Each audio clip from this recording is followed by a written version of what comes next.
There's a dark side of YouTube that we aren't supposed to see. You'd probably expect YouTube to be an innocent platform for kids to watch their favorite videos, but underneath the surface, there's a twisted side you don't get to see on your front page. I never could have guessed that searching dashcam would result in me finding the most disgusting videos on the internet. I was just looking for reviews on a dashcam I planned on buying, but after scrolling for a while, I found mostly useless reviews. That was until I came across one video that stood out significantly from the rest. It was different, but not in the way you'd think. It was uploaded very recently, titled 2dashcam. The channel name was made up of random characters and had a default profile picture. I knew it wouldn't help my search for a review, but my curiosity got the better of me. I clicked it, not knowing this would be the biggest mistake I'd ever make. The general scene was of a young child sitting behind a rectangular table, with nothing behind him except a door. He sat there, completely silent for almost a minute before giving a shy greeting. He went on to explain details about a dashcam, but with very vague descriptions. It has a good screen, it's very strong, it'll last a long time. I was kind of freaked out. Not exactly the type of review video I was expecting. Something was off about it. Before the recording came to an end, the child sat in silence once more for another minute or so. My first instinct was to believe this was some kind of test video to test a camera. I only realized how much worse the reality was when I checked the channel profile. Clicking on the profile itself didn't reveal much. The About Me section and banner were completely empty. However,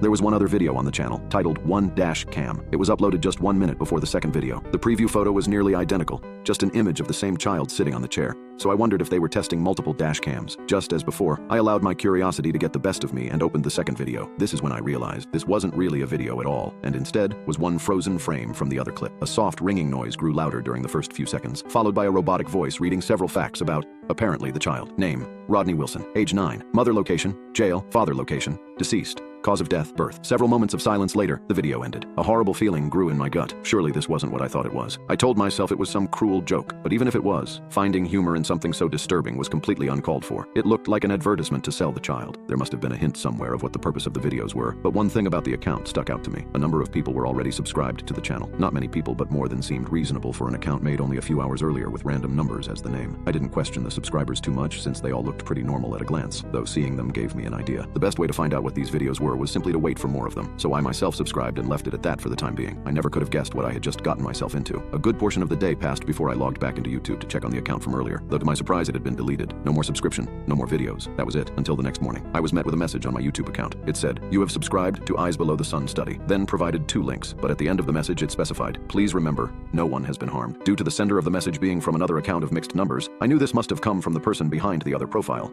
or at least someone connected. This was the first time I considered that maybe some kind of study was being conducted, but I had to wonder who the subjects were, the people in the videos, or the viewers. Whatever the case, I had told myself I'd wait for more videos, and here they were, so I checked them both out. Each one mimicked the general layout of the videos before. One was of another child sitting in the same empty room, vaguely reviewing some kind of electronic. The other was once again a screenshot of the first, with a robotic voice reading information about the child. Name, Richard Brown. Age, 12. Mother location, deceased. Father location, unknown. Cause of death, strangulation. Some hours later, the account was once again deleted. For several days, there seemed to be a clear formula at play. I'd be sent a message from a new account with 2 videos. One link would be of a child reviewing something, and the other would be a screenshot of the review video and information about the reviewer. Then, at the end of the day, the account would be taken down. Something was horribly wrong about this. While unusual, I was still waiting for a clear reason to think something was illegal. Maybe it was some kind of troll or prank. Besides, the freeze frame videos were reading details that I slowly suspected were made up. After almost a week, I received another message, but this time, something was different. After clicking on the first link, it went to a video called One Pendant, which describes some facts about the child as the previous videos did. But the robotic voice had been replaced with the recording of a woman. It read, "The child's name is Jessica. She's 7 years old, and both of her parents are at unknown locations. Due to her refusal to follow procedures,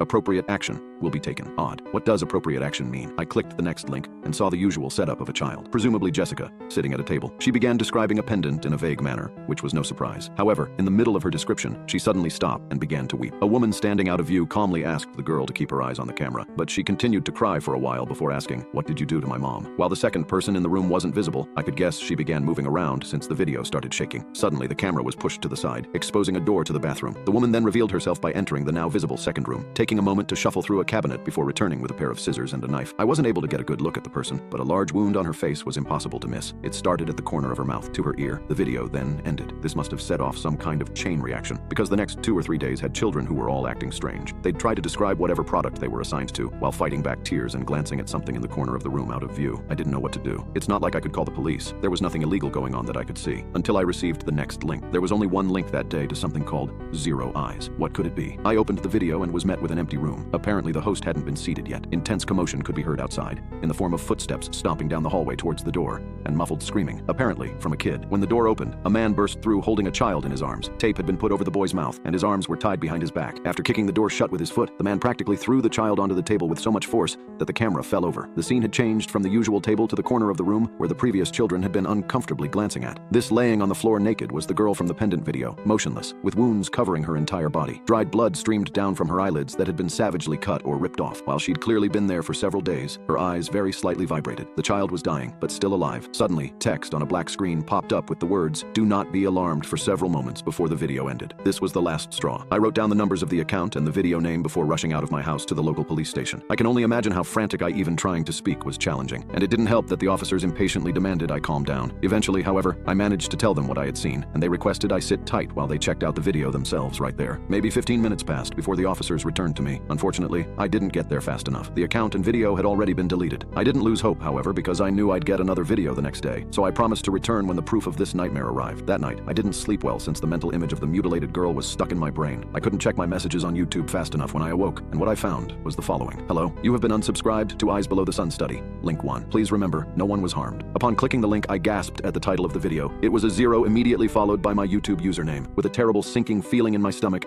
I sat back and watched the scene play. What followed was the regular room with no one visible once again. However, someone standing behind the camera slowly walked into view and positioned herself exactly where the children had sat. I recognized this woman as the one from the one pendant video, the woman with the facial wound. She glared into the camera for a moment before saying, "I'm sorry you didn't understand what I set out to do, but it's not my responsibility to stop your imagination from forcing conclusions. I have made a point of telling all families that no one was hurt, and that is the truth. Bodily pain is an illusion. I'm not responsible for your understanding or lack of understanding of this basic concept." The woman then walked back to the camera and shut it off, ending the video. This was the last I heard of anything relating to these series of events. I did make an attempt to return to the police that day with the video directed at me, but it had been deleted before I got to the station. However, a chill ran down my spine when I realized not only was the video missing, but my entire YouTube history was erased. It was as if the channel, the messages, and the videos never existed with suspicion in their eyes. The officers asked me to leave the station, warning me about wasting their time. I could barely contain my panic. As I returned home desperate to find some form of proof, I tried to forget about the whole ordeal and even deactivated my YouTube account. But one evening as I was getting ready for bed, I received an email notification. Hesitant, I opened it. The message contained no text, just an attachment titled Last Video,